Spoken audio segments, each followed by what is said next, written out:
Welcome to the next project. This is episode 2 of our 1959-1960K Resto Mod Acoustic Guitar Project series. There should be one more episode coming after this, but it's a guitar again as we continue the next project.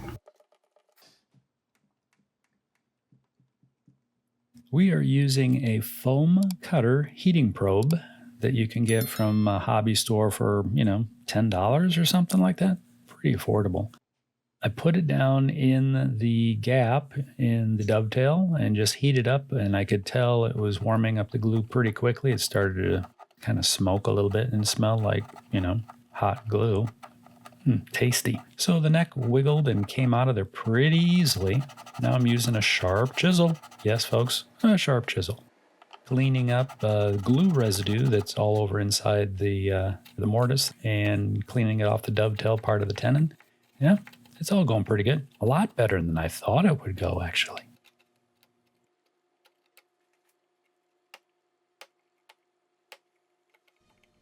So in prime fashion, everything I touch escalates quickly. I fix every little thing that I find as I'm going. The fingerboard's worn, but it looks pretty cool. So we're not going to worry too much about that. Clean it up. I will be replacing the dots in it because while trying to get the fingerboard off, the dots, the plastic they were made out of, evaporated a couple of them. Poof! I've got the fingerboard off and clamped to a long aluminum radius beam, so that's good. Day one, I was like, the neck feels a little loose.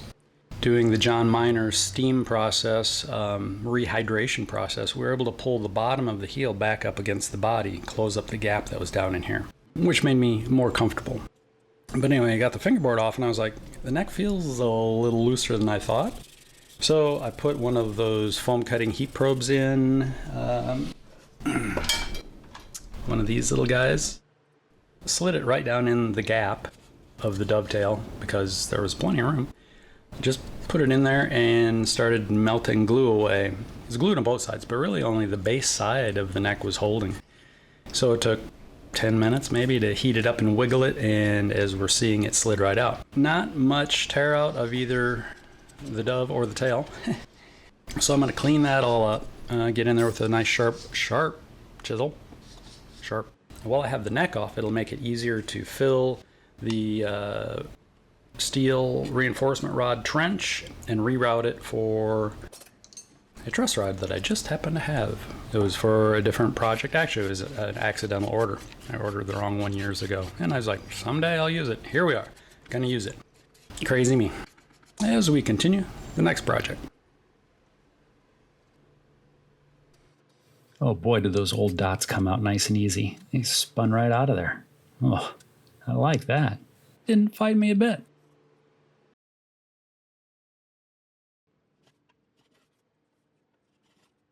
So being a bit of a knucklehead, I did all this work to get a nice chunk of maple stuck down in there and, then realized that was kind of a waste of material. But that's okay. It all went well. I'm going to be routing away 99% of what I just put in there. So, it could have been some other wood, like a piece of pine or anyway. So here we are. I've got my center line marked. I've got my MDF truss rod routing template taped in place. I have my 3D printed base that fits right on that template, mounted to my little Makita palm router or laminate router, whichever you prefer. And we're just cutting a new trench right in, and it's going to be great.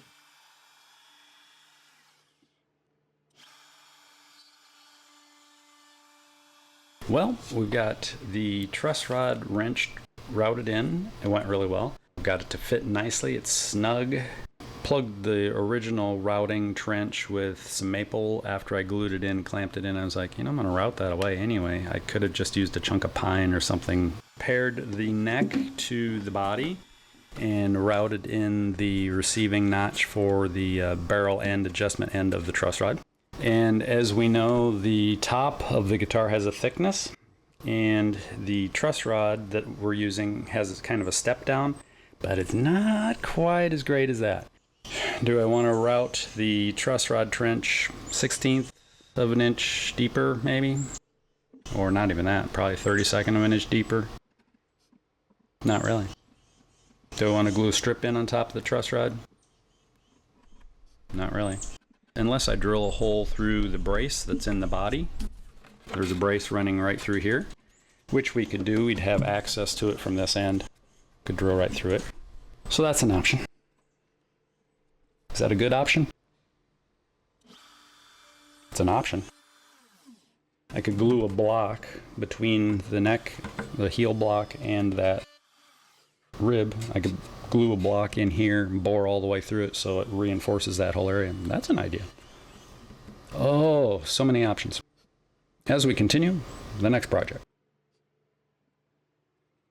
So we've got the initial routing and then some head scratching done and then some follow-up routing starting here. And these are little centering pins that I made for my truss rod routing template just for this purpose. If I already have a trench routed, I can push those in. They'll drop right into the trench, get my template centered up, and now I can go a little bit deeper. Huh, clever guy.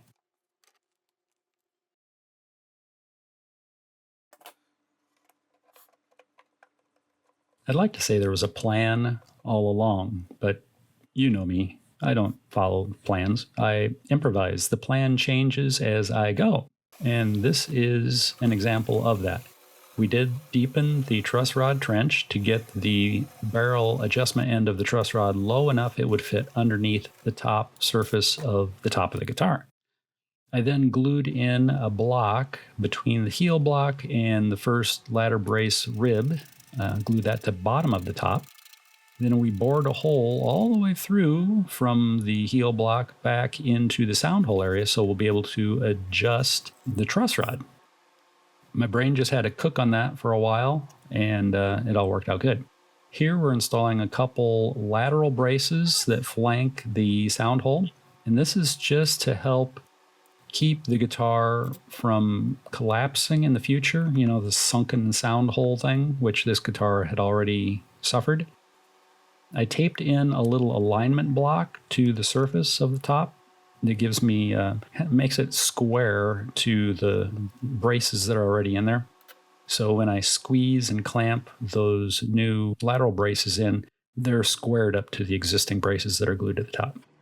All right, jumping around. Now we're back to the neck. We're doing some test fitting here using some maple veneer shims. They're just veneer pieces to tighten up the neck. Now, I'd watched a bunch of videos by Ted Woodford and some other people, and they do a lot of work pairing the dovetail and the receiving mortise in the neck and getting everything to fit really well. And then they glue some fancy, nice hard shims onto the dovetail and then do a bunch of carbon paper fine shaping. I was like, that would be great, but I don't have an extra week to do this. So what I did is I just used these veneer shims, and I think I put 2 on one side and 3 on the other to help get the neck aligned with the body and the bridge.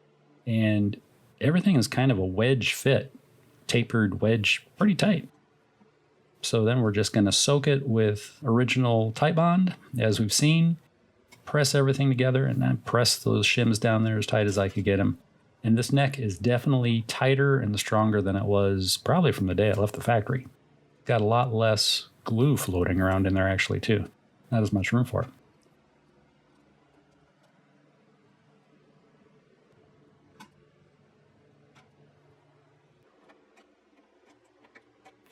Here I'm getting ready to put a modification from way back in the day. This is a strap button that somebody had drilled through the heel because the heel was separating from the body. Putting that ultra long, that screw is like a foot long, really. It's long. Putting that screw back in, and what I found out is that the head of the screw is plugged up with a bunch of goop, so I had to scrape that out. So we've got that back in place, and it looks good.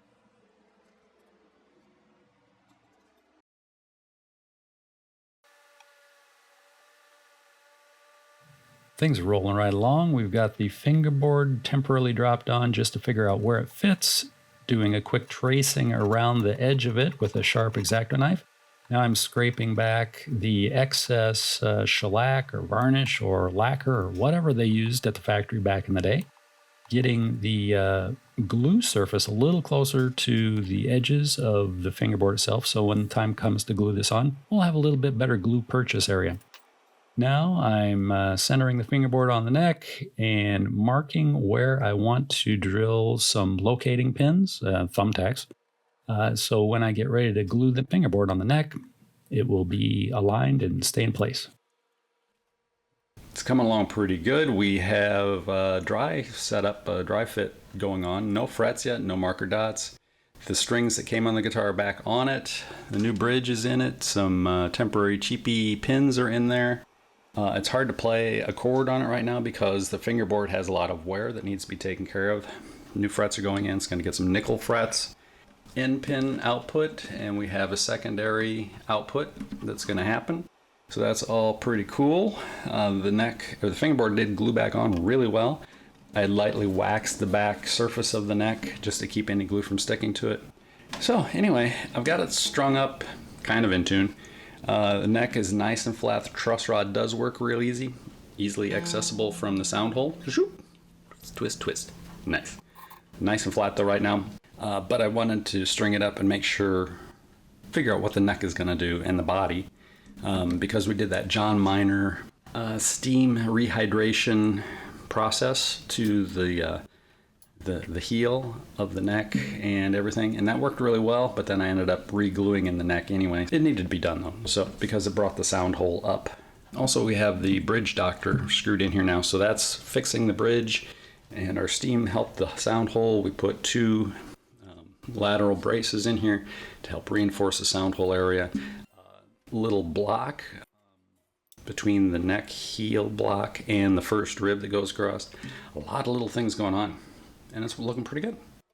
I'm going to set it aside for a couple days just to see what happens to the neck and the body under tension, and then we'll rejoin it and probably about to start cleaning up and putting it together as we continue the next project.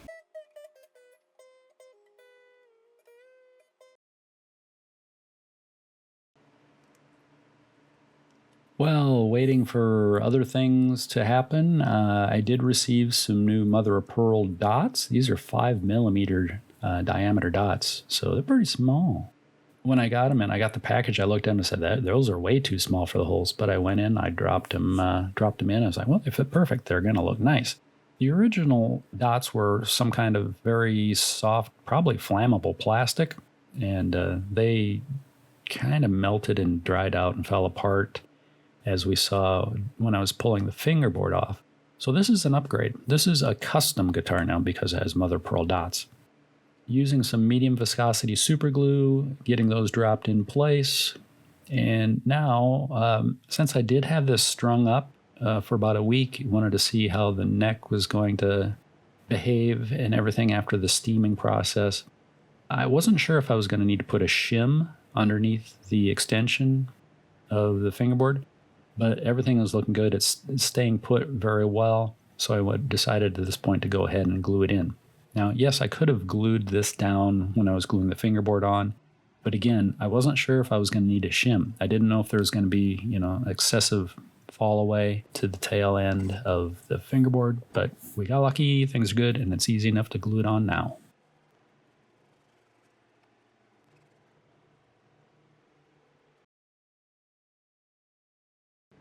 The dots are glued in, the fingerboard extension is glued down, fret wire has been radiused to just a little bit tighter than 12, so we're probably at like 10 radius or something like that. Now I'm cutting everything just a little bit to length, and I'm doing something that Ted Woodford had shown a number of times to save on fret wire. Maybe this isn't the best example, but you cut with one stick of 2-foot long wire, you cut every other fret. So you go 1, 3, 5, 7, 9, yada, yada, yada. Then you go to your second stick and you cut 2, 4, 6, 8, yada, yada, yada.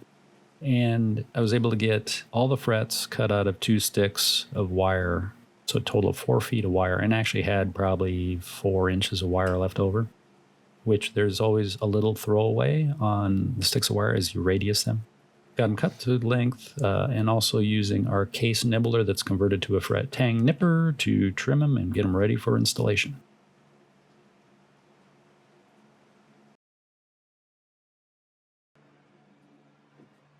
Oh man, has everybody got whiplash yet? I am bouncing this all over the place. Okay, now it is time to start leveling the fingerboard. I had to give it a few passes just to knock down all the little rough spots so I could get a straight edge on it, so I could then use the truss rod. Woohoo, we've got a truss rod, baby. Yeah. Get the neck as flat as I could, which the neck is flat. The fingerboard is still a wavy mess. It is, how old is it? This is a 5960. Wow, it's old. It's got some wear and some various drying issues going on, various shrinkage in various places, a lot of variables all over the place.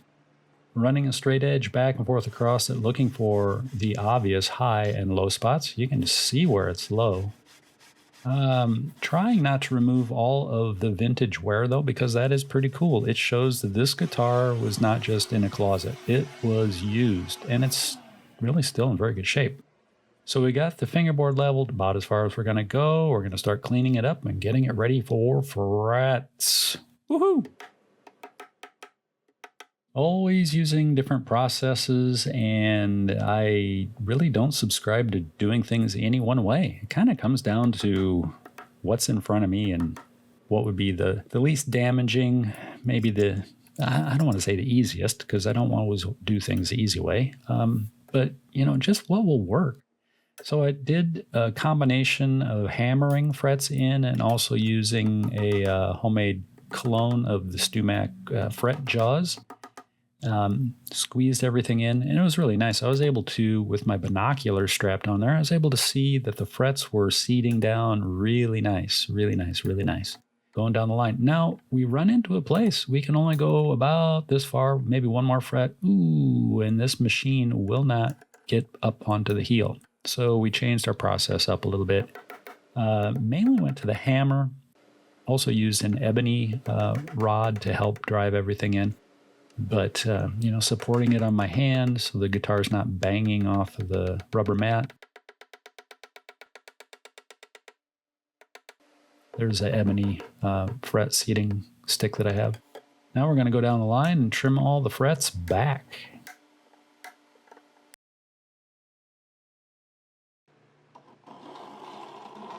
A little homemade fret end bevel file action going on here. I started out with a 10-degree cut, then I went to a 20-degree cut, and then a 30-degree cut. Also continually sighting down the length of the fingerboard along the edge from like the nut to the heel. I want to make sure the fret ends are nice and straight, not going all wavy around. If you look down some guitar necks, you'll see that the guitar necks aren't always straight along the side. Sometimes they cup in or bow out or whatever. But I did my best to square up and make a straight line of all the fret ends down the length of the board. And I can't even imagine how people do their hemispherical fret ends pre-cut to length and then press them in and expect the fret ends to be a nice straight line. But that's a different topic.